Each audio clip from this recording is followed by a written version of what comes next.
Hello, hello. Can you guys hear me? Yes. I know.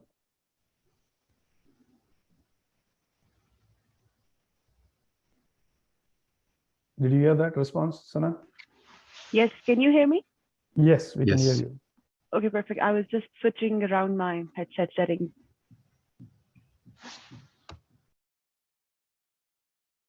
So who is on the bridge so far? I can see Bernard, Errol, Wim, Ricardo, Timo.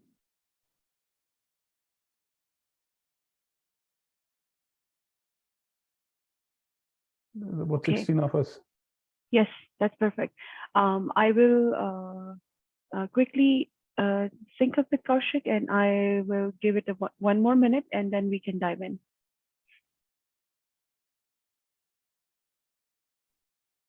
Hello, I just wanted to check in. This is Luke Shantz. I was invited to this meeting. I'm not exactly sure why. I'm the new program manager over at the OpenJS Foundation. So it may have been inadvertently I was invited by someone, but I just wanted to say hello, and if indeed there is some reason for me to be here, happy to be here.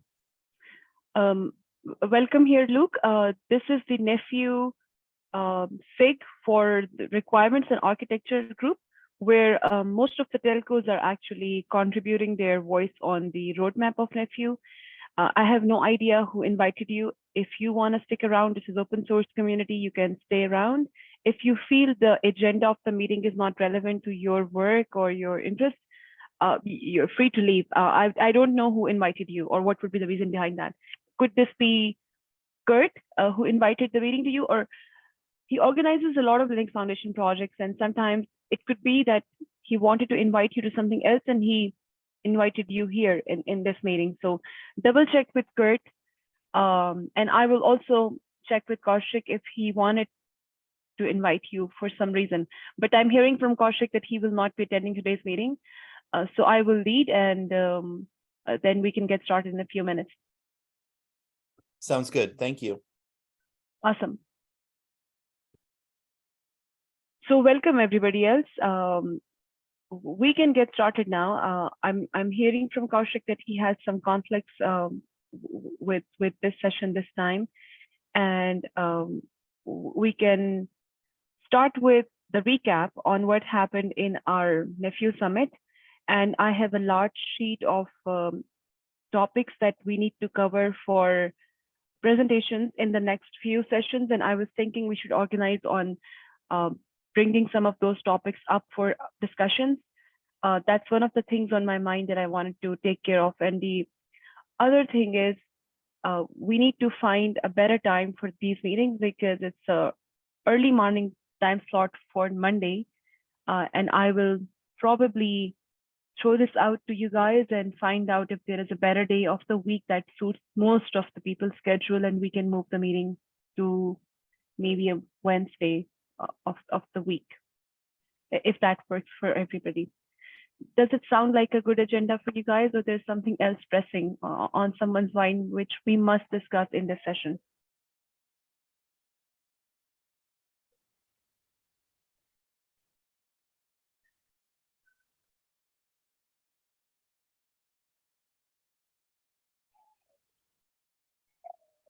Seems like nothing else is pressing. Yeah. Okay, perfect. So we'll quickly talk about what happened in the Nephew Summit. How many of you were actually attending the summit?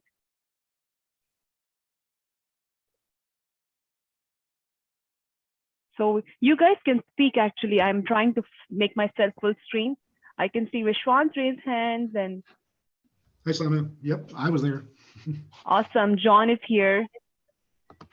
And I can see Wim, of course. The summit was amazing, especially when me and Kaushik were discussing the requirements and architecture. I think at that time, the excitement in the room was amazing.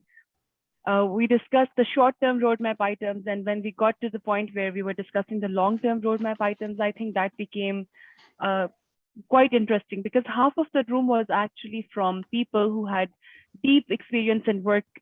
I've worked with ONAP before, and they were cross matching some of the overlap, or I would say supplemental properties of ONAP with Nephew. It was quite interesting. I don't know how they fit still, and that's what community has to work towards. The subject was quite interesting.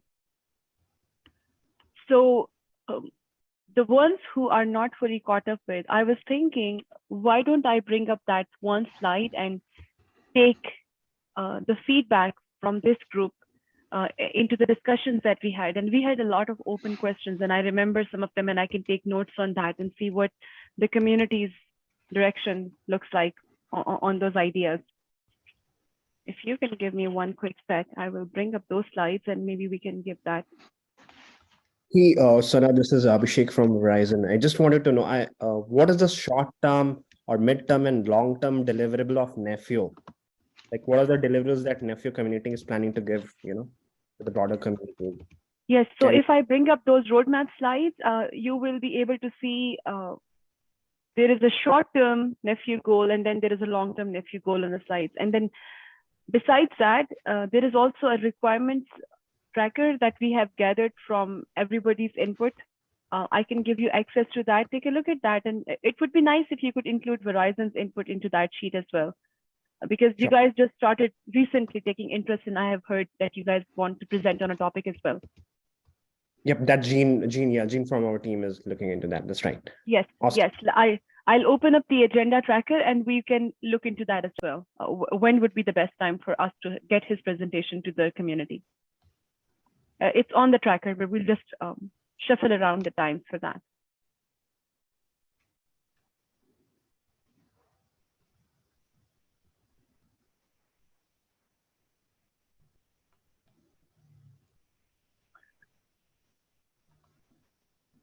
Okay, so I was successfully able to find the right presentation.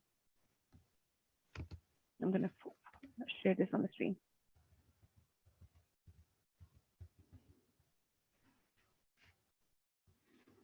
Let me know when you guys can see this.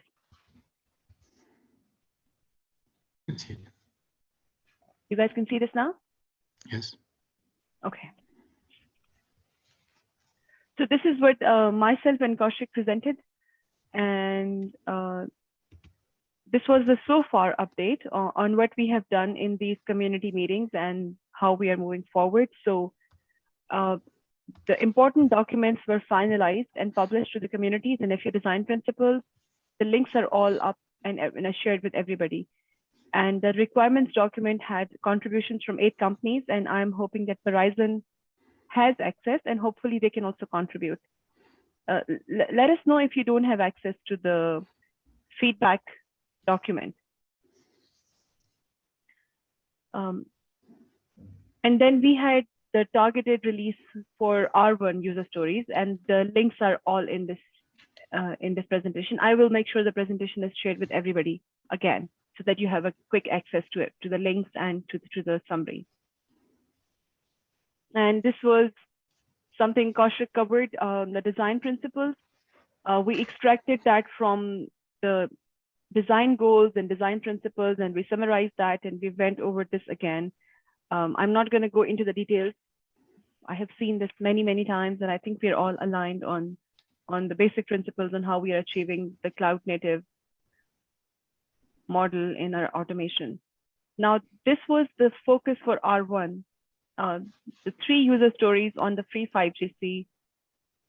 And we have people from automation group, and John is here and Tall is here. If I may ask, are we still on track for the user stories to be like this for V1?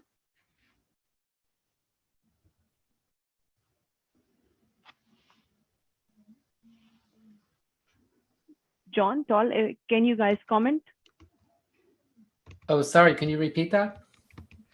So I was saying that this was the initial consensus that we will cover these 3 user stories for our R1. So does it still sound realistic from our automation group perspective on how we are moving towards R1? So I think, sorry, Tal, Yes, in that I also saw some adjustment to expectations of timelines to put it out a little further. We haven't decided on, like, we have, like, we did the workshop, we've done a bunch of stuff, but all of this is sort of prototype proof of concept at this point. So Absolutely. but I think it's still our goal. I think this makes sense. Right, as always in software engineering, it's scope, resources, and time. If this is our scope, then it's just a matter of resources and time we manage. So at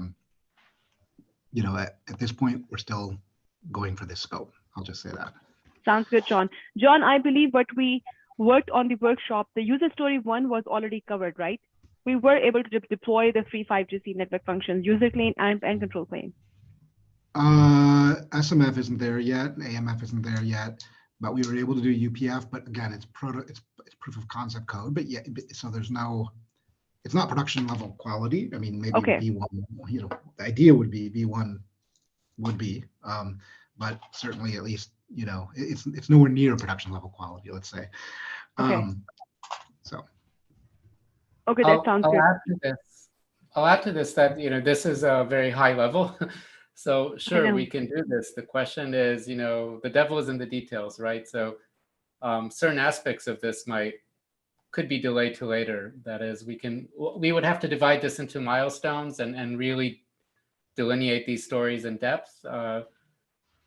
We could probably achieve all of it, but it doesn't mean that everything would be, as John said. We're going to aim for production quality, of course, whatever that means exactly. We'll also have to set our standards. But yeah, to me, again, is how much depth each one of these will have. So which Yeah, means in that summary, sounds there needs to be a realistic. plan, right? There needs to be a plan that calls out the resources and any technical risks, or any shortcomings and stuff like that needs to be captured in order to come up with a plan for V1.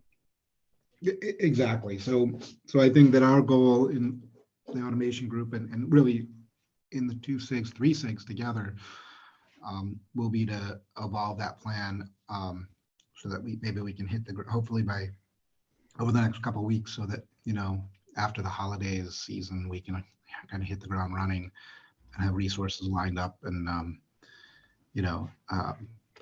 commitments. Open source is always challenging from a resource perspective because everybody's works for somebody else.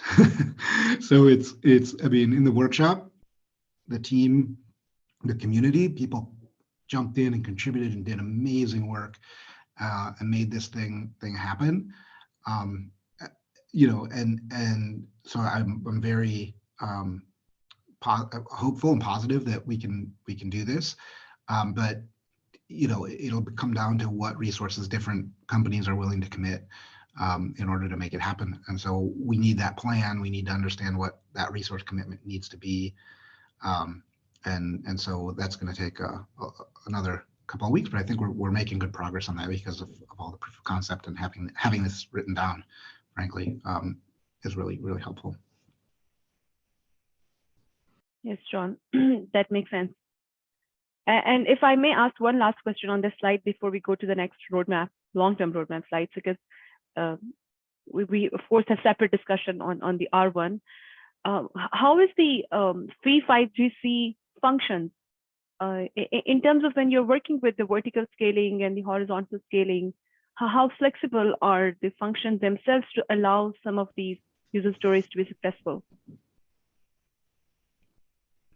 I don't have an answer to that, Tal. I don't know if you Tal, if you have any past experience working with the free 5GC. I mean, it would work. I'm not sure about scaling without any interruption. That's something that I've never tested. Yeah. Okay. Yeah, that I would be skeptical of too. There are, I mean, I think that a sort of stretch goal in my mind is to do it with another open source vendor, right? Because part of our goal is cross-vendor. So trying to tease out the issues we run into in a cross-vendor type of environment is helpful. I don't think it's a necessary thing because, right, we have to start somewhere, but we have vendors involved. I don't know that we'll be able to get a proprietary vendor to contribute any software, but there is we did talk to Kaushik, I know, met with somebody in at the summit who was there for that has another open source core and ran as well, I think. And so, you know, starting to look at that, I think, would be a useful thing to do. Sorry, Vish, I see your hand, one sec. One other thing that brings up, something that's important to me, is getting all those vendors involved and this group involved in kind of figuring out the APIs and what's important. We talked about that a little bit in the summit, that the automation group is making some assumptions about how the different telco organizations are managing and configuring and deploying these network functions. And it would be super helpful to get a little more insight into organizational structures, processes that are used internally. So part of the goal with the APIs is separation of concerns. So it's which parts of the organization are responsible for what. Obviously, it's going to be different across organizations, but the model needs to be expressive enough to work with different organizations. So, like, is there a platform engineer that says, you know, here's the infrastructure shapes that are available? You know, is there a who is it, the network architect or whoever it is that decides, here's the vendors and the maybe the way the licensing contracts are written, here's the shapes of those that we can deploy.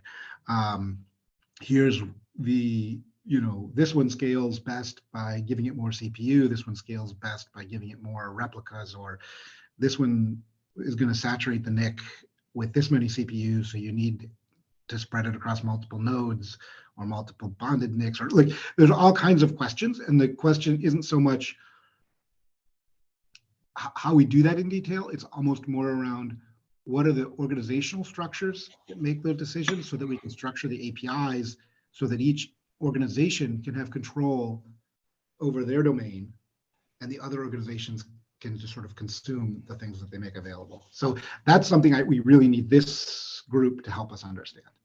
Yeah, John, a very good idea for this. And Vishwan, I'm getting to your hand raise. I was just making a small comment. But these 3 user stories, focusing on this and double clicking on these now, maybe we can gather a second round of feedback and ask the community to describe their organizational structure and their challenges, because the set of that requirement will actually give you a broad range of glimpse into how to develop those APIs. And maybe that could be our next round of work. Awesome. Vishwant, go ahead. You were raising hand for some time. Yeah, I think what I'm going to say is probably going to add to what Sana, what you said and what John is also saying. So at least the SIG automation group hasn't had a chance to, this has not been a part of the agenda in the SIG automation group yet, right, John? Unless I was not part of it. So which means all these things need to be vetted out in terms of what does user story 1 means? What is the, if it were to be demoed, what is it? And is it acceptable to the SIG1 group? You know, things like each of these user stories, what is the acceptance criteria should also be defined, and we should circle back on that too. And that discussion has to happen. That's a great point. So like, right, maybe this is not, maybe this is the wrong mental model, but I've mentioned before, my mental model is a little bit like SIG1 is product management and SIG2 is engineering, and SIG3 is what we at Google called EngProd, or engineering productivity. But in that model, typically, like, product management puts together a set of requirements and engineering provides a response. People call it different things. I usually call it a functional spec, but that has implications of a level of detail that I don't necessarily want to imply. But it's a response to the PRD, a response to the requirements that says, hey, here's what we understand you're asking for. Here's how we roughly how we would implement it. Here's what that would look like from a functional user's perspective. So that would be a useful thing, I think, in this environment too. Yes, that will help with expectation mismatch that might happen. Yeah. Don has a raised hand. Yeah, so quick note, during the last week's automation meeting, I know not everybody was there, but we discussed some of the announcements made by LFN. One project, Silva, aims to create open source components for 5G. So it might take a long time until we'll actually see something from them, and probably mutual feedback between FEO and Silva would be important. But it could be in the future that we would be able to replace free 5GC with Silva components. So something to think moving forward of how it could evolve our user stories. But for now, this is what we have.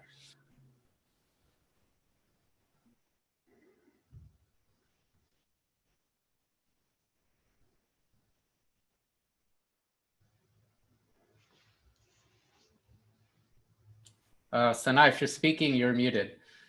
Oops, I'm sorry. I was speaking actually. So Tall, in the One Summit, I was also reached out by another open source core plus RAN. It's called Open Air Interface. Yes, I have the email in front of me, so I was looking at that.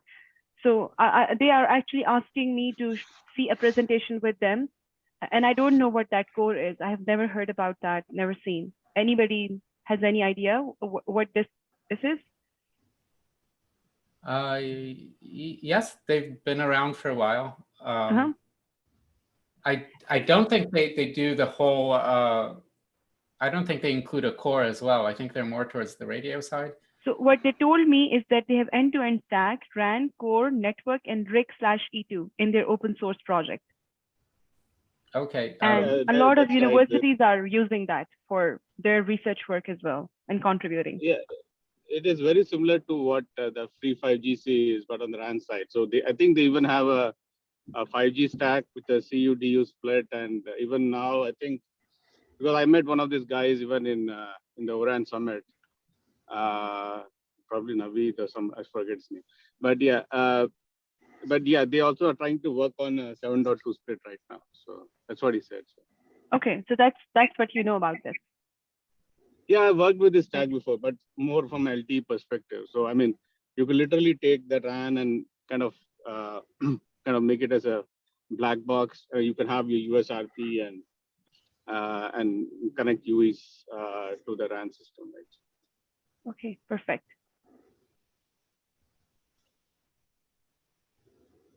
Anybody else? Raise hand. Yes. So if Actually, I may. I want to go back to the screen where I could see that. John, if you keep seeing people, please. Sana, may I sort of? Of course, go ahead. Yeah, I just wanted to point out that for us, it isn't sort of benefit to showcase lots of open source solutions that they can be sort of making use of the Nefio framework. For us, it is beneficial if the concepts and design guidelines which we can establish in these proof of concepts can be transferred to other situations as well. That means that we can make use of these guidelines in the context of RFQs, which we then send to our vendors so that they comply with these approaches. If we're not doing that, sort of, to be honest, these are snowflake situations, which are interesting to understand sort of that it is possible, but we need to have this transferability to sort of the solutions which we then would put into production. Yes, I 100% agreed. I think John wants to answer the question because this discussion came from his comment on cross-vendor capabilities. Go ahead, John. Yeah, I agree to some extent, but from an engineering perspective, right, we want to surface risks and requirements and multiple examples of different vendors and how they do things helps us understand how we have to design our APIs and our infrastructure to be able to support those different vendors.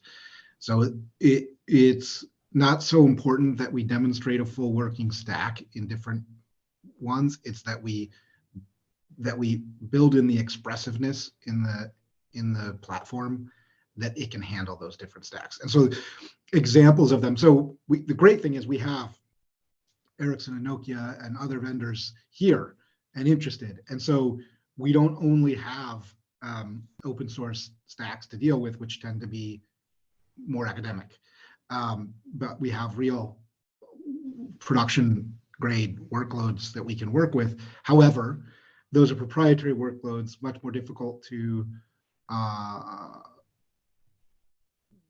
get the kind of feedback and usage in our test environments and all of that. So we'll keep working with our vendor community members. But it's also helpful to have additional examples. John, I understand that. I just wanted to point out that each of those exercises where we understand more and more about the requirements should be somehow captured in the way of saying, if the situation is like that, this is the approach which we will aim for, so that we can transfer these ideas to the future projects. And I would like to capture that in some sort of way where we can replicate these findings to other situations. That's the only sort of requirement I would have when we're sort of evaluating new situations, that sort of for each of those new situations, we come up with new ideas of trying to tackle certain sort of requirements which arise out of that.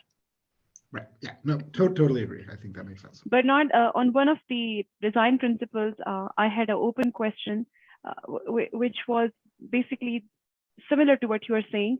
As we are evolving and developing operators, how do we find the common denominator across all the work that we are doing and putting in the open source? Like, it's too early to comment, but maybe if someone can briefly comment on this idea, will there be chance that we could develop a set of common operators that could be used across multiple vendors to describe common resources, and they could look similar, and there could be like a high reusability factor of our artifacts in the community with this model?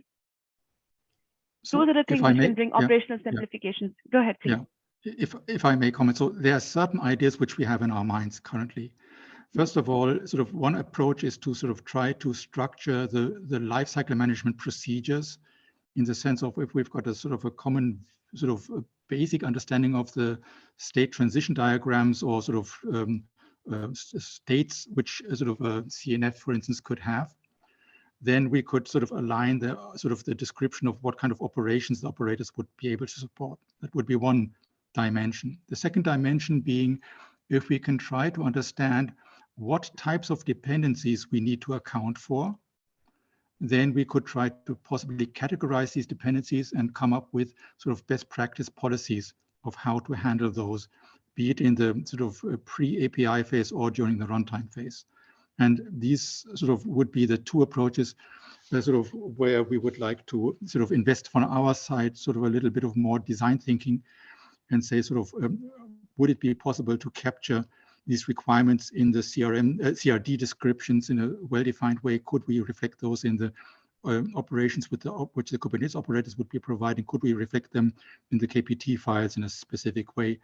And then that would be, from our point of view, helpful. Yeah, Bernard, I get that. This is very helpful.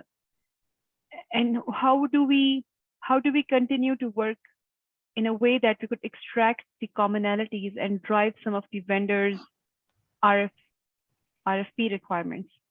I know it's too deep.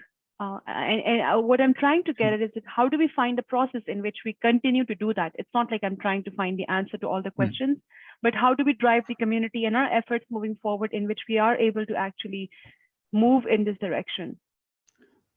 So I would like to share some of the thoughts which we currently have into this community, and sort of possibly discuss sort of the applicability of those concepts.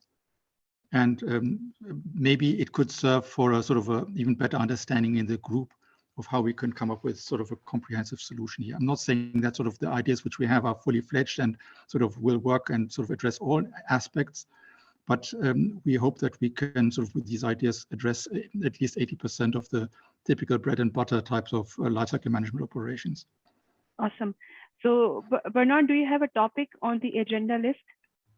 Not yet, but sort of my aim would be sort of, because I'm currently rather busy, but sort of until the end of this year, I try to sort of put something and share that with the community so that we have this as, yeah. Yeah, but you can put it at the end of the year or even in the early next year, but at least if we have that on the radar, we can find time and on the agenda and dedicate one session to that discussion and see how your initial brainstorming can actually stir more ideas among the community members, and we can actually dig more into that with that. Happy to do so. Okay, that's perfect. I'll move on to the long-term roadmap slides. Give me 1 second if I can shift the slides. Okay, that's the next slide. So this was the Beyond R1 view, and that also raised a lot of discussions, and I'm leaving it open for you guys to comment. And you can see a lot of that came from the requirements document as well, where you might have specified that with the user stories and themes, like a lot of people described that with the RAN. Some of the people were really focused on their CI/CD. But if you combine this together, this falls under these three categories. And this is how we took the discussion with the community on the Nephew Summit.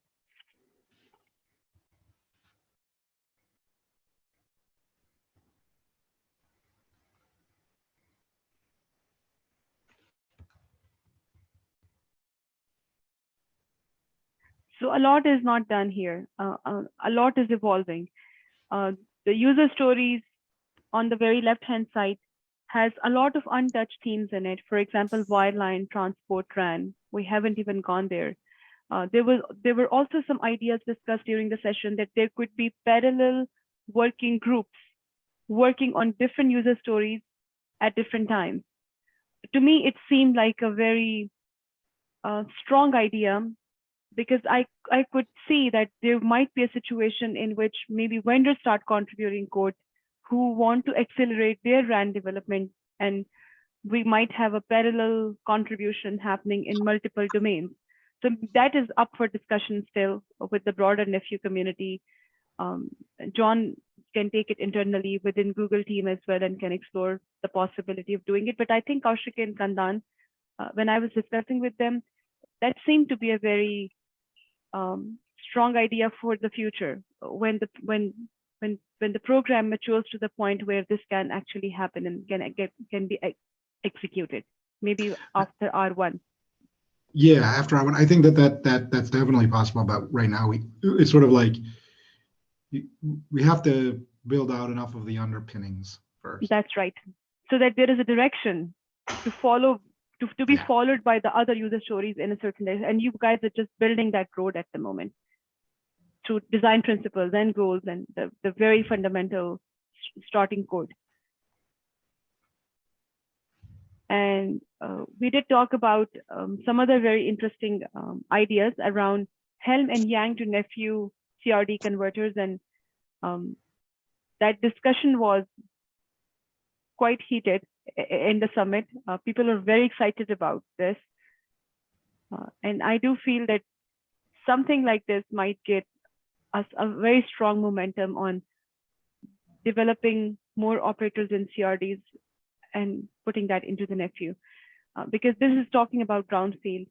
And I have seen, and others can comment on this from their organization side, I have seen a struggle in the vendors community when we started moving from virtual network functions to CNF, that how their Helm charts actually evolved from being extremely bad to being slightly better in how they're parameterizing their variables and how they're organizing that in subcharts. So that actually evolved over a period of time, and they are extremely complex.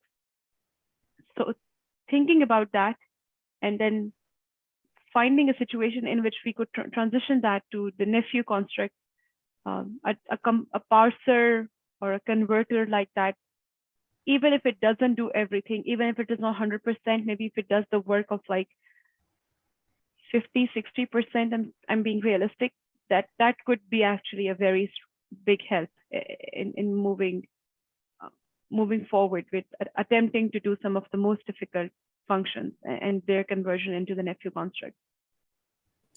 So it's a very small point, but in addition to Please go Helm ahead. and Yang, we also mentioned Tosca. We can add that to that Yeah. middle column as well. Yes, I can add that.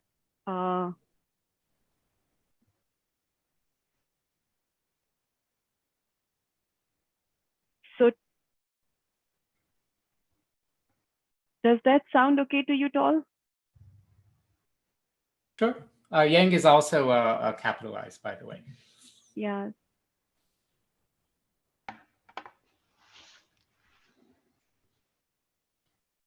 So about Tosca, do you want a dedicated session on that, Tol, at some point in time?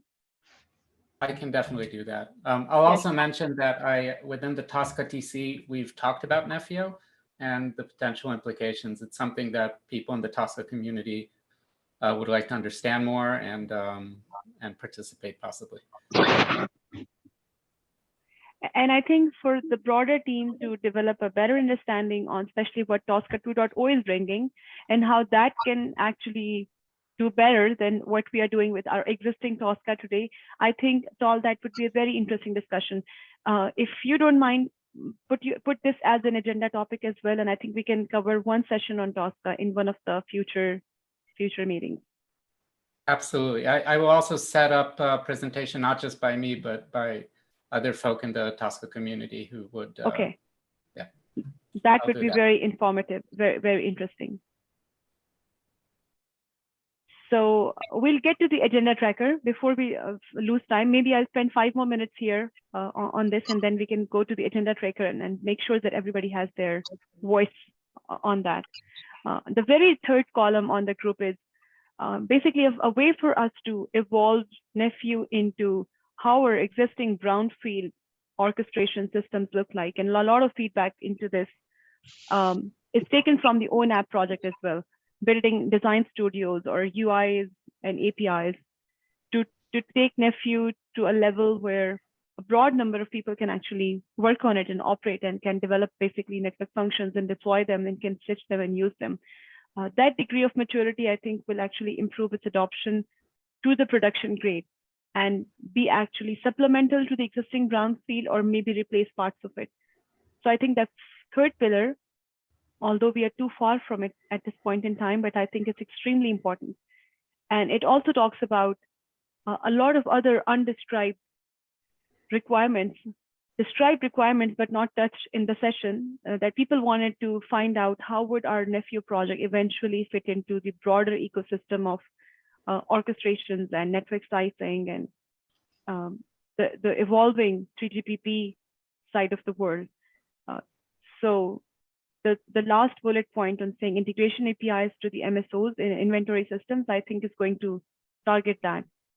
And it would be a community work again to approach that and to arrive with the right scope and place where Nephew fits into a broader organization. I have done some initial thinking on that when I was working with Kandan in the beginning. And as I have been working on the own app project and I'm running an orchestration solution at the moment within my organization, I have my initial thoughts on where Nephew fits and where I foresee that improving the most in our current ecosystem. But I think would be a separate discussion for this community to talk about. And I will be happy to learn more about this from other service providers and seeing their views on how they see Nephew fitting in the broader ecosystem. Any ideas, thoughts, questions? Yeah. So the first Nephew summit that I was at in June, we weren't going to be end-to-end orchestration. So are we still toying with that idea of being an end-to-end orchestration? Or are we still going to be, Nephew is still going to be one of those pieces along the path of the end-to-end orchestration? I'm thinking that we are one of the paths on that. I'm just trying to understand, are we doing any scope changes here? I will let John and everybody else comment on that after me, but my feeling is that why am I interested being a service provider? I'm not wearing the SIG chair hat right now. I'm wearing the hat of me being a principal technology architect and tell us why am I interested in FU. The reason I want to explore and dig deeper into the project is we have a lot of problems currently with the lowest level of artifacts.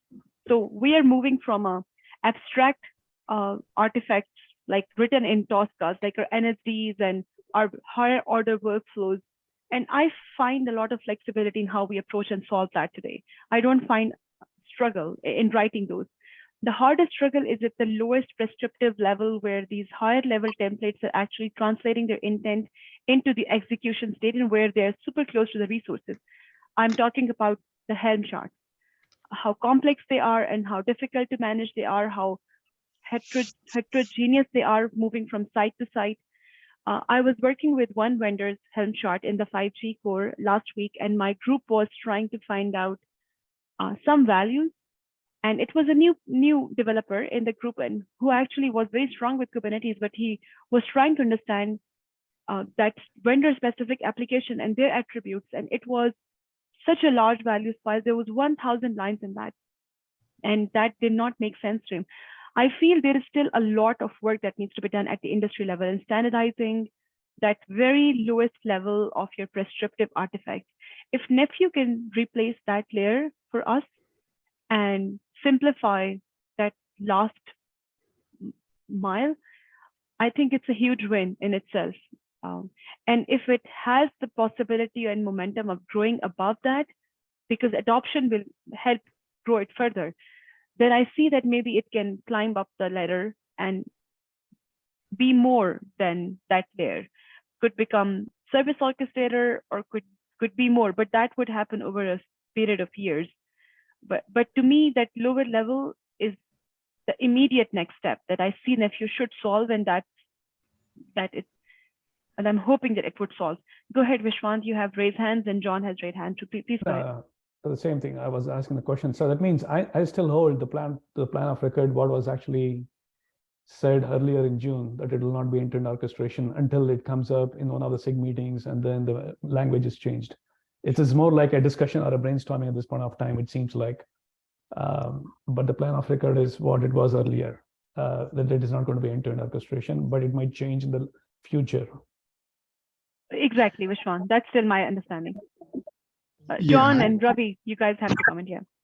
Yeah, I totally agree with what Sana said and with what you just said, Vish. Like I think it's clear to all of us that if we can demonstrate success in the lower levels, that it may provide an opportunity to climb that ladder, but like that's not our immediate goal in any way. Like I think we can. We do think about these different network functions acting in concert with one another or being related to one another. And so in some effect, you're starting to look at some aspects of end-to-end, but it's nibbling at it. And so we need to demonstrate that before we would even think about going there. And you know, I would say it's years off and that not something we're going to focus on now. I mean, of course, it's kind of up to community, but it sounds like Sana's thinking that way and other folks in this SIG are also thinking that way. We talked about it a little bit at the summit that while we see that as a possible future thing off on the horizon, it's not an immediate goal. Yeah, the comment I had was like, I mean, yeah, for me, I thought service management was never under the Nephew scope, because we always said that there's that open API, and basically what we said from a cloud infrastructure management or network function deployment or network function configuration was always a siloed thing. You apply the set of controllers for RAN, transport or the core. So there is always a overarching orchestration system that is kind of using this, the underlying Nephew systems for doing its job. So, but I think, it's good to clarify, if we want to take some of that service orchestration pieces to kind of to be embedded in Nephew, it's good to kind of elaborate on that somewhere. Otherwise, right now, from my perspective, I don't think we have a service management aspect in FO yet, because that's a completely different piece. I think you're including the OSS, BSS, and then doing the entire end-to-end service life cycle, and and so on. So I think, Sana, you understand because you worked with ONAP, and Yes, I do. yeah, that's a big body of work out there. So Correct. And it's not about boiling the ocean. We can actually build way stronger by incrementally going ground up, which would be the best direction. And I think a lot of nephew communities already on that excellent thought process of not boiling the ocean and be very prescriptive and very targeted into our goals and achievements and making it perfect and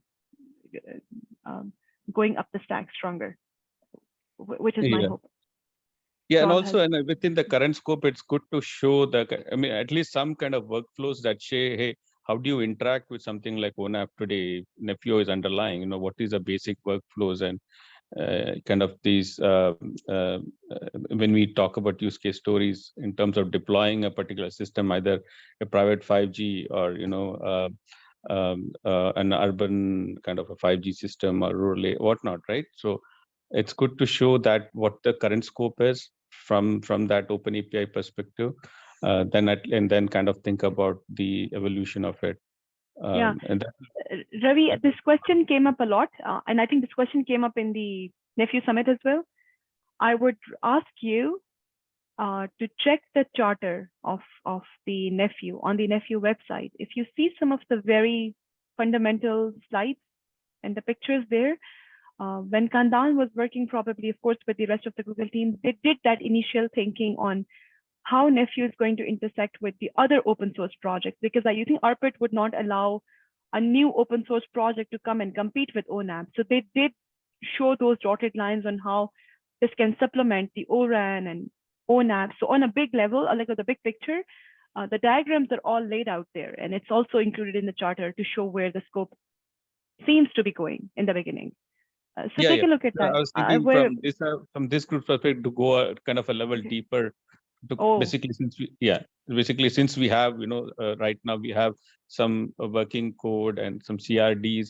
How is the service management going to kind of use it? Like, I mean, at what point of that service lifecycle management is these things getting invoked, right? So makes sense. Yeah. Sounds good. Tal, go ahead. I think Ravi was first. Okay. This was me. I just finished. Thank you. Yeah, I think that was Ravi. Right. Sorry. Yeah, just one comment about the network service issue. So we did discuss this a lot, and during the summit, and I had some very good conversations with ONAP folk. As a few of us mentioned, it felt like an ONAP reunion in the room. What makes Nephew really special is this bottom-up approach, right? Starting with a low level and going up. This is actually the opposite of what a lot of projects have been doing until now, and projects that, to a certain degree, failed. Maybe bit off too much and did too much. So I think our approach is good in that it's different, and that it might have a better chance of working. So I add you to the Ahmed Computing bi-weekly meeting, which is 9 a.m. in a couple of minutes, so we can discuss the smart card strategy. We can definitely do that. Just one point I'll add. I don't think we need to. Yeah, I'm doing it right now. Okay. I don't think we need to have. Don't stay on meeting longer. You won't get anything done. Just very good. Thanks, Kelly. Bye. I wanted to point out that I don't think we need to show, definitely not at an early stage, a network service management solution, but we can show something very thin and lightweight. For example, an operator that stitches together a network service, more as an example of how it could be done if you integrate with OSS, BSS. I don't think that would be too hard, because we're doing all the low-level stuff exactly. So not something that would be a comprehensive solution, but I think just to show that network service management is possible with Nephew. I think that's something that could be in scope. And again, nothing that's meant to be production oriented or an actual integrative solution, but to show that, yes, Nefio does actually build a network service by deploying its components. So Tol, I think let's take that discussion in your presentation when you talk about Tosca, because I would like to understand how would that be different, trying to attempting to do this with operators versus Tosca, the network service level modeling description. Yes, we can definitely talk about that. As far as I'm concerned, Tosca itself doesn't do anything. It can only have an effect if you use operators in Kubernetes. So it goes hand in hand. It's design plus implementation. Correct. Interesting. So I'll let Vance speak. Tol, if you're done. I am, sorry, I'll lower my hand. Yes, and we'll look forward to that session from you. I'll try to put something in the tracker if you did not, and then we'll find some good time for that discussion. Vance, go ahead. So on the network service thing, this is a very it's a major source of confusion. The split between the resource domain and the service domain is often confused, and for a lot of reasons. But I work in the TM forum, right? So these domains are defined in the business process model and the information model, et cetera. But so the service domain, as defined in TM forum, those are things that go into product offers that you sell, right? So network service is a resource domain thing, because the users of it are other resources, right? Whereas a service is something that you think about the end goal. We're gonna create this end-to-end service and provide it. But things that are really just infrastructure are in the resource domain, and so you have to be very clear about what you're talking about when you use the word service. I'm not proposing that Nefio manages service domain entities, but I definitely not only proposing, but I can prove to you that we do manage network services. And Kubernetes already manages network services. If you think about a network service, like DNS is a network service. Right? So when I say that we should be managing these managed objects, managed entities that are virtual, that aren't network functions implemented by some vendor, these are the sort of things that I'm talking about. And I heard some comments from I think was it Eric or Bernard, who in a previous meeting who had raised the issue of managing resource pools like numbering, and that's a good example where we can have managed objects that does that. So this is what I talk about when I say that we need an umbrella framework to manage all this stuff, because otherwise all we're doing is creating a bag of deployment recipes. It's not very interesting. We need to be creating this framework and an opinionated way of doing things that the developers of network functions and other things in the ecosystem can follow.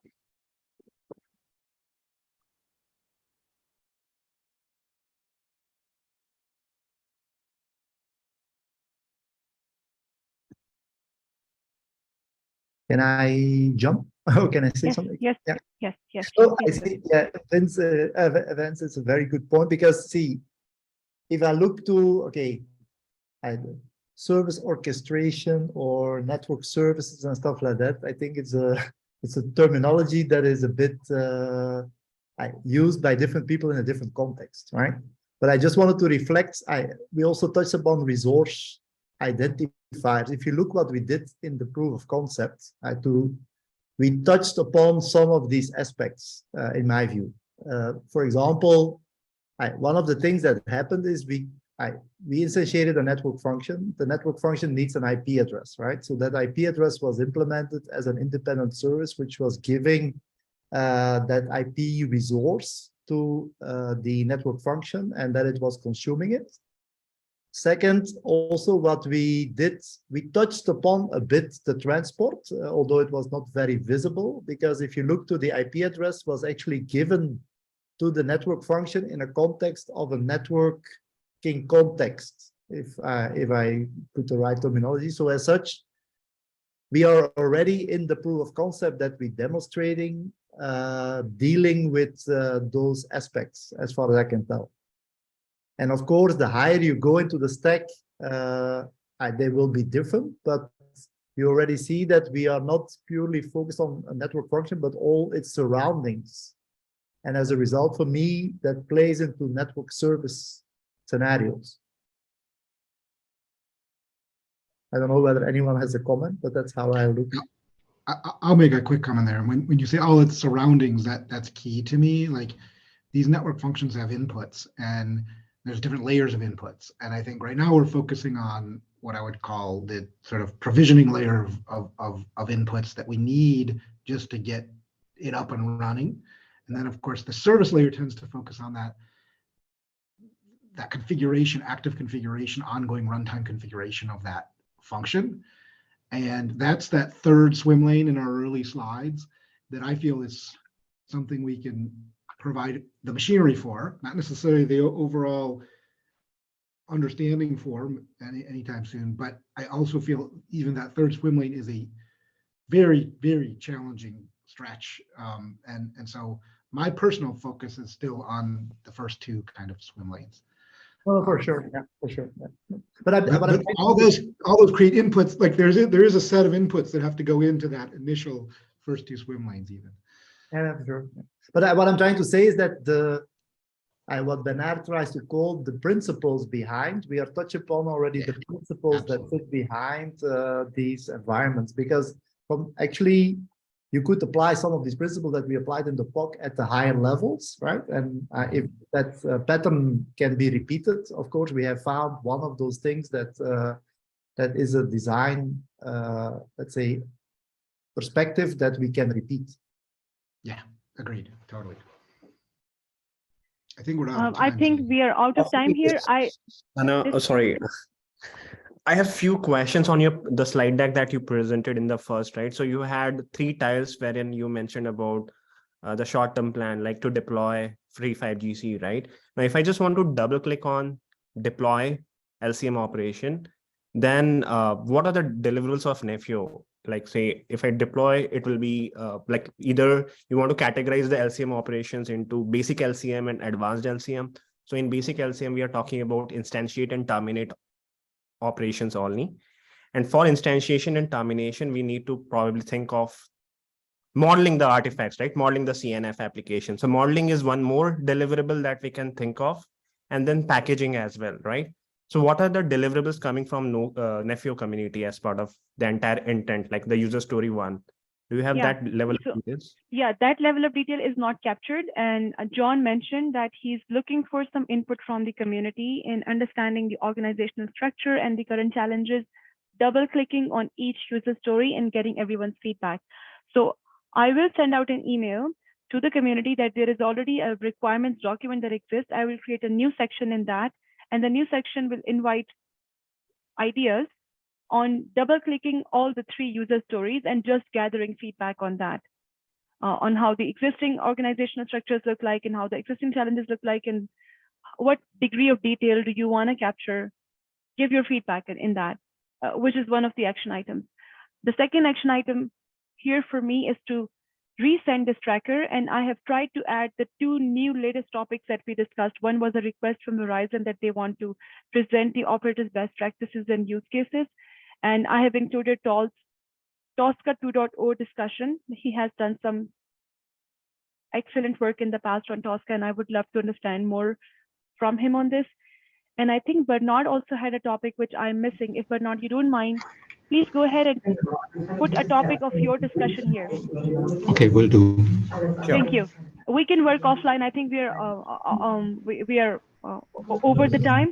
And this sheet is available to everybody in the community. Please go ahead and add your topics and we will discuss this again. Tall, I put your name on this date. Please feel free to move around, whatever works best for you, but at least I wanted something to be there on the tracker. Yeah, it's good. And actually, while we're talking, I already reached out to some Tosca folk, and one already said it's okay with him, January 23. Awesome. That's perfect. I was selfish because I'm coming back on January 10th, so I did not want to miss your presentation, and I moved it to January 23rd. So that works perfect. Great.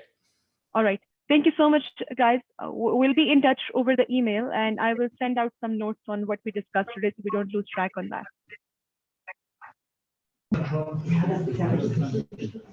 Thank you. Thank you. Bye.